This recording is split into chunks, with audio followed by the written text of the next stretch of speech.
Hello everyone, Radhe Radhe. आप सभी को होली की बहुत बहुत शुभकामनाएं मेरे परिवार की ओर से। होली ध्वज पूजा कब है? 15 मार्च को या 16 मार्च को? तो होली ध्वज पूजा 16 मार्च को की जाएगी। किस तरह से होली ध्वज बनाई जाती है और किस तरह से आपको पूजा करना है, सब कुछ इस वीडियो में मैं शेयर करने वाली हूँ। अगर आपने घर पर ही होलिका दहन किया था, यानी होली घर पर जलाई थी, तो जिस जगह आपने होली जलाई है उसी जगह जो है ना ध्वज की पूजा होती है। अगर आपने नहीं जलाई है घर पर, तो आप किसी भी खुले एरिया में जो है ना होली ध्वज की पूजा कर सकते हैं। तो सबसे पहले आपको गाय के गोबर से लीपना है। अगर आपके पास गोबर नहीं है, आप शहरों में रहते हैं, तो हल्दी से भी जो है ना इस जगह को आप लीप सकते हैं। तो मैंने यहाँ पे जो है ना गाय के गोबर से लीप दिया है। और ध्वजें जो है ना गोबर से ही बनाई जाती हैं। तो इस तरह से जो है ना छोटे छोटे से, आपको बड़ा छोटा जैसा देखिए आपके पास व्यवस्था हो उस हिसाब से आप बड़ा छोटा आकार बना सकते हैं। ध्वजें जो है ना 2 जोड़े में बनाई जाती हैं। तो देखिए मैं यहाँ पे 2 जोड़े में ध्वजें बना रही हूँ। और सुबह के समय आपको बनानी होती हैं और सुबह के समय ही इनकी पूजा की जाती है। तो बस दिशा का थोड़ा ध्यान रखिएगा कि आपका मुख पूरब की ओर होना चाहिए, या फिर आपका मुख जो है ना पश्चिम की ओर मुख करके भी आप ध्वजों की पूजा कर सकते हैं। जब भी आप पूजा पाठ करें तो ध्यान रखें कि हमारा गलत दिशा में मुख नहीं होना चाहिए। तो इस तरह की मैंने 2 पिंडी ही बोल दीजिए डबल डबल करके रख दी है। इसके ऊपर जो है ना हमारे यहाँ, मेरे को आज भी याद है जब मैं छोटी थी ना, तो मेरी दादी बोलती थी, ये जो है ना जो मैं लंबी लंबी बना रही हूँ ना, इसको गाय बोलते हैं। तो इस तरह से जो है ना 5 गाय ये वाली पिंडी पे बिठालनी है और 5 गाय इस ये दूसरी वाली पिंडी पे बिठालनी है। तो 2 जोड़ी से बनाए जाते हैं। तो इस तरह से जो है ना आपको ध्वजें बनाकर तैयार कर लेना है। इनके ऊपर जो है ना ग्वालें बिठाई जाती हैं। कुछ लोग इसको गणेश जी भी बोलते हैं, कुछ लोग इसको भाई बहन का जोड़ा भी बोलते हैं। अब इसका तो मुझे पूरा अच्छे से नहीं मालूम, जितने मुँह उतनी बातें मैंने सुनी है।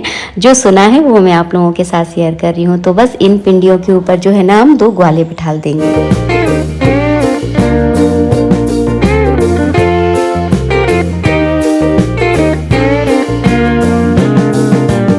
देखिए ध्वजें हमारी बनकर तैयार हो गई हैं। इस तरह से आप 2 जोड़े, 4 जोड़े, 6 जोड़े बना सकते हैं। मैंने केवल 1 जोड़ा ध्वजें बनाई है। तो जोड़े से बनानी है आपको ध्वजें। तो यहाँ पे मैंने दीपक तैयार कर लिया है। इसके बाद शुद्धि के लिए मैं जल चढ़ाऊंगी। तो 4 बार मैंने इस तरह से देखिए शुद्धि के लिए जल चढ़ा दिया है। इसके बाद छोटे छोटे से मैं कलावा तोड़ के कलावा रूपी वस्त्र इस तरह से मैं अर्पित कर दूंगी। जैसे कि आप हर पूजा पाठ पर पूजा करते हो उसी तरह से आपको पूजा करनी होती है। ध्वजें सभी बहनें अपने भाइयों की लंबी उम्र के लिए ध्वजों की पूजा करती है, ताकि उनके भाइयों की बहुत लंबी उम्र है वो, और भाई बहन का रिश्ता हमेशा जो है ना प्यार के बंधन से बना रहे। इसके बाद मैंने ध्वजों के सामने इस तरह से चौक पूर लिया है। चौक के ऊपर मैंने घी का दीपक रख दिया है। इसके ऊपर हल्दी आपको ज़रूर चढ़ानी है, क्योंकि होली की पूजा में हल्दी ज़रूर चढ़ाते हैं। तो यहाँ पे मैंने हल्दी चढ़ा दी है। इस तरह से आपको हल्दी चढ़ानी है। इसके बाद गुलाल आपको ज़रूर चढ़ाना है। तो मैंने इस तरह से गुलाल चढ़ा दिया है। इसके ऊपर हल्दी से ही ध्वज माता को टीका किया जाता है। तो मैंने हल्दी से ध्वज माता को टीका कर दिया है। चावल चढ़ा दूंगी। इसके बाद जो है ना आपको इस तरह से फूल चढ़ा देने हैं। और उसके बाद आपने होली की ध्वज पर घर में जो भी मीठा बनाया है, जो भी पकवान बनाए हैं, उस मीठे का आपको इस अग्नि में भोग लगाना होता है। तो मैंने यहाँ पे हवन कुंड अब तैयार कर लिया है। इसमें थोड़ा सा मैंने कपूर रखा है। गाय के गोबर का उपला हो या हवन की संविदा हो, उससे आप छोटा सा हवन करना होता है। आपको केवल अग्नि में आहुति देनी होती है घी की। उसके बाद जो है ना भोग लगाना होता है किस मीठे का। तो यहाँ पे देखिए जल्दी से मैंने छोटा सा होम जो है ना तैयार कर लिया है। अगर आपके पास गाय के गोबर का उपला नहीं है तो नारियल का जो जटा आता है ना, उस पर भी आप छोटा सा हवन कर सकते हैं। थोड़ा सा मैंने यहाँ पे घी की आहुति दी है, कि अग्नि जो है ना अच्छे से प्रज्वलित हो जाए। किसी देवी देवता के नाम की मैंने आहुति नहीं दी है, केवल इसीलिए दी है ताकि अग्नि अच्छे से वो प्रज्वलित हो जाए। इसके बाद जो है ना यहाँ पर मैं मीठे का भोग लगा रही हूँ। तो आज तो ध्वज नहीं है, तो मैं यहाँ पे जो है ना खजूर का भोग लगा रही हूँ। खजूर मीठे होते हैं और अग्नि में हमेशा मीठे का ही भोग लगता है। नमक से बनी हुई चीज़ों का भोग अग्नि में नहीं लगाया जाता है, निषेध होता है। तो 5 बार आपको भोग लगाना है। इसके बाद जो है ना लास्ट में आपको इस तरह से जल का अर्घ देना है, या आप घी का आचमन भी दे सकते हैं।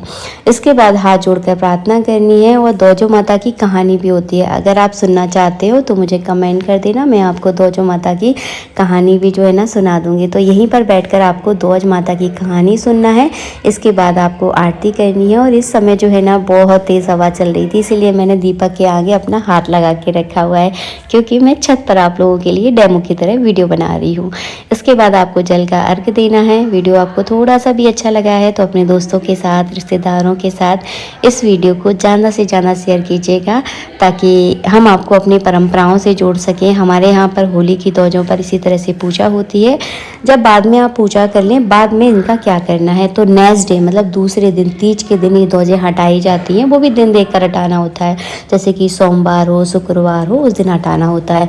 इनको आप नदी में विसर्जित कर सकते हैं, या आप चाहे तो अपने घर के पेड़ पौधों में भी इनको खाद की तरह यूज़ कर सकते हैं। राधे राधे। आज के लिए इतना ही। जय श्री राधे।